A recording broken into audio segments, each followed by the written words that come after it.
22 Mart 2025-ci ildir və həftənin şənbə günüdür və Ermənistanın baş naziri Nikol Paşinyanın ard-arda maraqlı açıqlamalar gəlib. Həm qəzəblənib jurnalistlərə verdiyi suala görə, həm də müəyyən etiraflar edib. Deyir ki, ölkəmizin ərazisinin 60%-i Qərbi Azərbaycandır.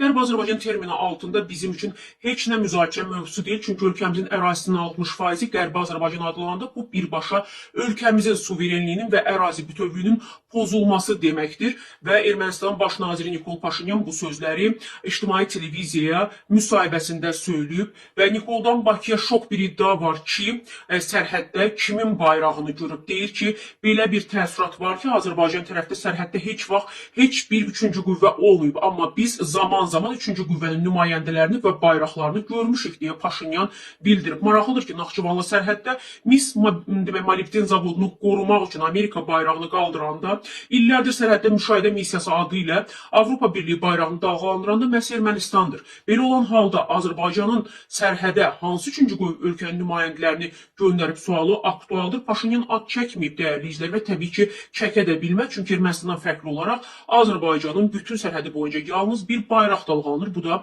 Azərbaycan bayrağıdır. Amma Paşinyan deyir ki, konstitusiyanı dəyişəcəyik. Deyir, özü tarixini də qeyd edir. Deyir, konstitusiya məsələsinə gəlincə isə sülh sazişi mətnində bir bənd var ki, tərəflər müqavilə üzrə öhdəliklərini yerinə yetirməməkdə öz daxili qanunvericiliklərinə istinad edə bilməzlər. Ermənistan Konstitusiya Məhkəməsinin qərarında deyilir ki, konstitusiyamızda heç bir qonşuya qarşı ərazi iddiası yoxdur. O bildirib ki, 2018 və 2020-ci ildən daxili siyasi gündəliyimizdə yeni konstitusiyanın qəbulu məsələsi vardır. Biz xalqımıza yeni konstitusiya təklif edəcəyik və 2027-ci ildə yeni konstitusiyanın qəbulu ilə bağlı referendum keçirməyi də planlaşdırırıq. 2026-cı ildəki növbəti parlament seçkiləri ilə paralel olaraq referendumun keçirilə biləcəyi ilə bağlı da fikirlər var.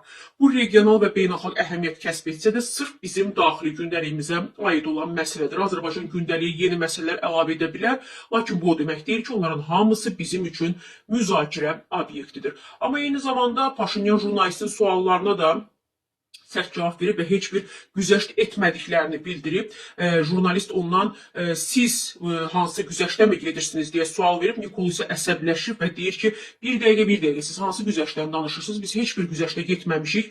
Heç nədə Qarabağ məsələsi, dünya artıq Qarabağı Azərbaycanın bir hissəsi kimi tanıyıb.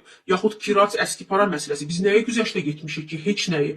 Və elə real Ermənistan tezisi də bunun üzərində qurulub deyə Paşinyan bildirib. Amma o eyni zamanda deyib ki, indi Bakı və İrəvanla bağlı əsl xəbər budur.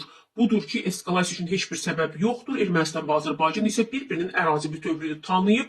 Əsl xəbər budur ki, sülh sazişinin mətni razılaşdırılıb və imzalanmasını gözləyir deyə o açıqlamasında bildirib dəyərli izləyicilər.